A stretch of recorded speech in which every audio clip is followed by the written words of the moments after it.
Loss में होते हो तब जाके आपका पूरा का पूरा बैलेंस खत्म होगा। और मैं इतना जानता हूँ कि मेरे से सीखा हुआ बंदा इतना बेवकूफ नहीं होगा कि वो 100 बार क्या 10 बार भी अगर लगातार लॉस करे। क्योंकि अगर आपने 2 बार भी 1:7 निकाल दिए, वो 2 बार भी आपने वजीर निकाल दी, तो आपका बैलेंस 14% से ग्रो कर जाएगा या फिर 28% से ग्रो कर जाएगा। डिपेंड करता है, ये मैंने आपको मिनिमम रिस्क रिवॉर्ड दिखाया है। अगर आप मेरी लाइव ट्रेड्स देखोगे, मतलब लाइव एनालिसिस देखोगे, मैं लाइव ट्रेड तो नहीं दिखाता हूँ लेकिन एनालिसिस आप देख सकते हो, उसमें मिनिमम 1:20 तो निकलता ही निकलता है। कभी कभी होता है स्कैल्पिंग निकल जाती है, लेकिन 1:20 और ज़्यादातर, जबकि आप देखोगे जुलाई के मंथ में, जुलाई के एंड में मैंने 3 बार लगातार 1:100 की पोजिशंस निकाली है। वो बहुत बड़ी बात है, और वो भी एक ही दिन में 1 घंटे के अंदर, वो भी मतलब एक ही बार में अमाउंट डबल हो चुका है, वो भी 1% के रिस्क के साथ और 100% के प्रॉफिट के साथ।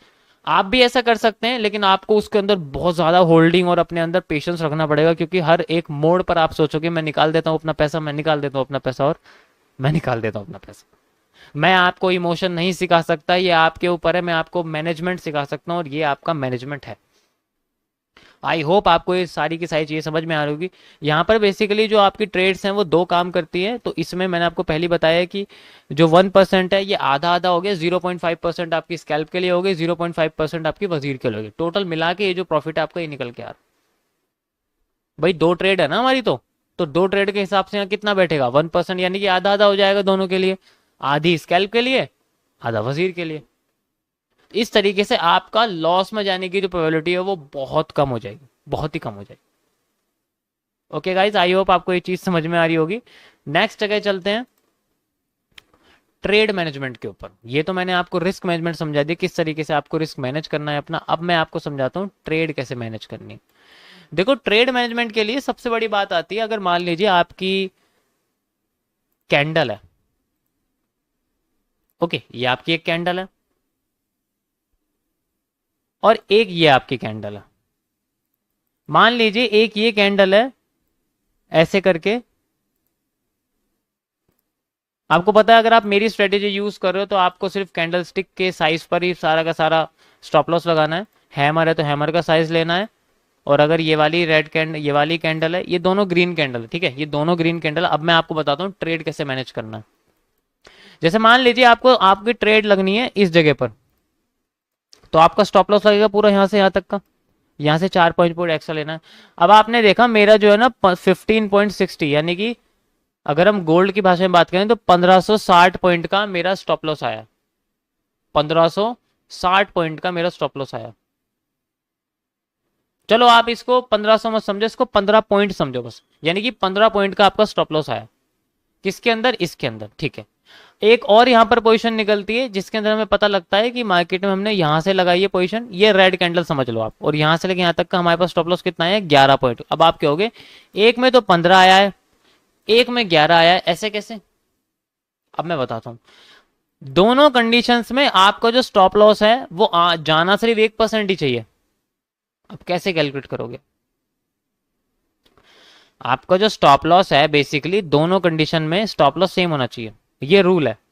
Stop loss should be same for all conditions, बिल्कुल सेम होना चाहिए, कम ज्यादा नहीं होना चाहिए। अब मैं बताता हूं कैसे। अभी मैंने आपको बताया कि एक आइडियल स्टॉप लॉस कितना होता है, बेसिकली 1%। ओके, तो हमारे पास 1% का, यानी कि हमारे पास कितना है 100 रुपए का स्टॉप लॉस। अभी आपके मैं 10,000 बैलेंस की बात करूं तो हमारे पास 1% का स्टॉप लॉस है, यानी कि कितना हो गया वो 100 रुपए। अभी आप बेसिकली बस इसके बारे में याद रखो, हमारे पास स्टॉप लॉस कितना हो गया, ये स्टॉप लॉस इतना हो गया। ओके, सो आप देख सकते हो। अब हमें 100 रुपए लगाने हैं। अब अगर हम लोग फॉरेक्स में हैं तो कैसे काम करेंगे? मान लीजिए अगर हम लोग फॉरेक्स में हैं तो हम लोग कैसे काम करेंगे? फॉरेक्स में मेनली आपको पता है कि हम लोग मिनिमम कितना लॉट लेते हैं। हमें मिनिमम लॉट मिलता है फॉरेक्स के अंदर 0.01 का, ये हमारा लॉट होता है। सिंपल सी बात है, ये आपका रुपए में है, मान लीजिए ये आपका भी रुपए में, तो ये आपका कितना हो गया, ये एक पैसा हो गया, ये 1 पैसा हो गया। अब हमें कितना लॉट लेना है जिससे हमारे जाए 100 रुपए, चाहे हमारा स्टॉप लॉस 11 का है चाहे हमारा स्टॉप लॉस 15 का। तो हम लोग क्या करेंगे,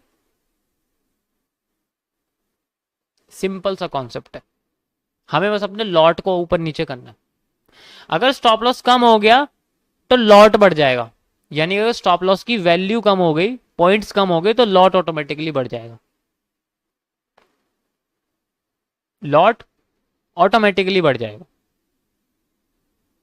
अब आपको पता है 15 पॉइंट का स्टॉप लॉस है, तो अगर आप कैलकुलेटर यूज करते हो, मान लीजिए मैं आपको कैलकुलेटर दिखा देता, तो इसके बेसिस पर हम लोग कैसे कैलकुलेट करेंगे कि हमारा जो लॉट वगैरह वो कितना आएगा।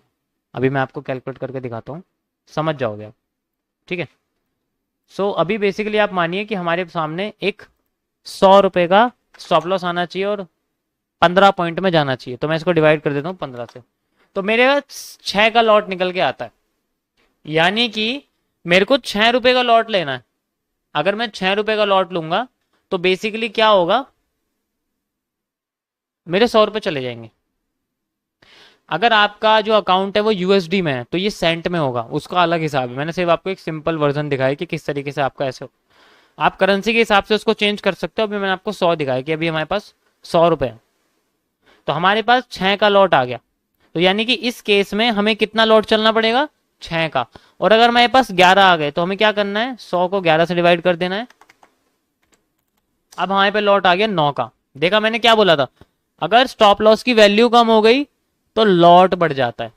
ऐसे आपको लॉट कम ज्यादा करते रहना पड़ेगा। इसके लिए आप अपनी एक स्प्रेडशीट कनेक्ट कर सकते हो, अपनी स्प्रेडशीट बना सकते हो अपने बैलेंस के हिसाब से कि भाई अगर मेरा बैलेंस ये है और मेरा स्टॉप लॉस 100 रुपए का आता है तो मैं कैसे उसको कितने पॉइंट्स में सेलेक्ट। अभी मान लीजिए 15 पॉइंट का स्टॉप लॉस है, अगर ये 10 पॉइंट का होता तो आप 10 का लॉट चलते, क्योंकि 10 का लॉट अगर चलोगे तो 10 पॉइंट में आपके 100 रुपए का स्टॉप लॉस लग जाएगा, ठीक है। इसी तरीके से अगर मान लीजिए मैं कहता हूं 50 पॉइंट का स्टॉप लॉस आया तो आप क्या करोगे, आपको 2 रुपए का स्टॉप लॉस, 2 का लॉट चलना है बस। आपका लॉट साइज क्या हो जाएगा, 2, क्योंकि वो 50 पॉइंट जब कैप्चर करेगा तो वो 100 रुपए का स्टॉप लॉस कनेक्ट कर देगा। आई होप आपको ये चीज समझ में आ रही होगी, बहुत सिंपल है, ज्यादा इतना कॉम्प्लेक्स नहीं है।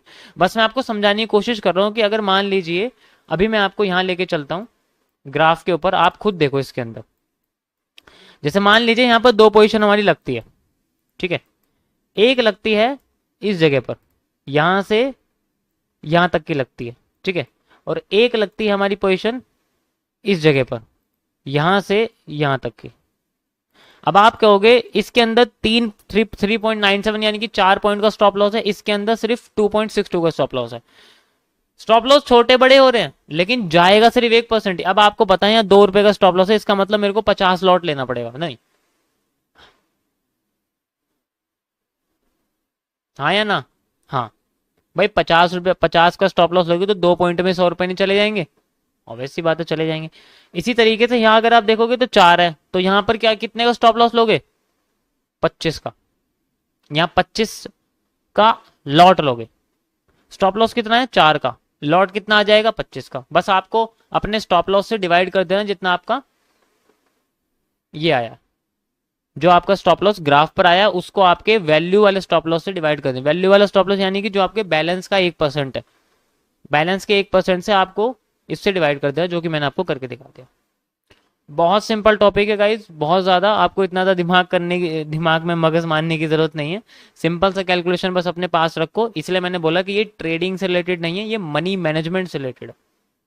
थोड़ा सा कॉम्प्लेक्स लगेगा आपको सीखने में, लेकिन इतना ज्यादा भी मुश्किल नहीं है, आप कर सकते हो।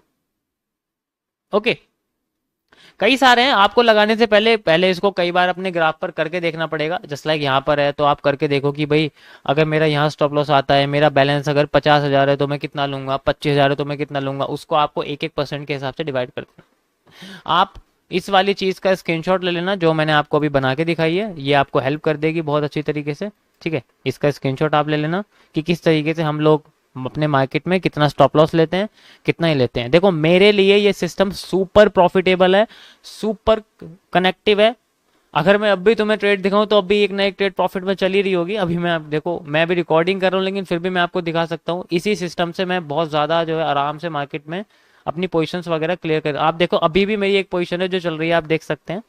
अभी भी मेरी एक पोजीशन इसी की वजह से चल रही है क्योंकि 2 थी, एक मेरे हिसाब से क्लोज हो गई है स्कैल्पिंग वाली, और अभी ये वजीर चल रही है, ठीक है। तो आप आराम से इस तरीके से अपना मार्केट में रिस्क रिवॉर्ड को सेट कर सकते हो जिससे आपका लॉस भी नहीं होगा और हमेशा आपका प्रॉफिट होगा। नेक्स्ट चीज आती है कि अगर मान लीजिए अगर आपका टेक प्रॉफिट पहला वाला हिट हो जाता है स्कैल्प का, तो अब वजीर की जो पोजीशन होती है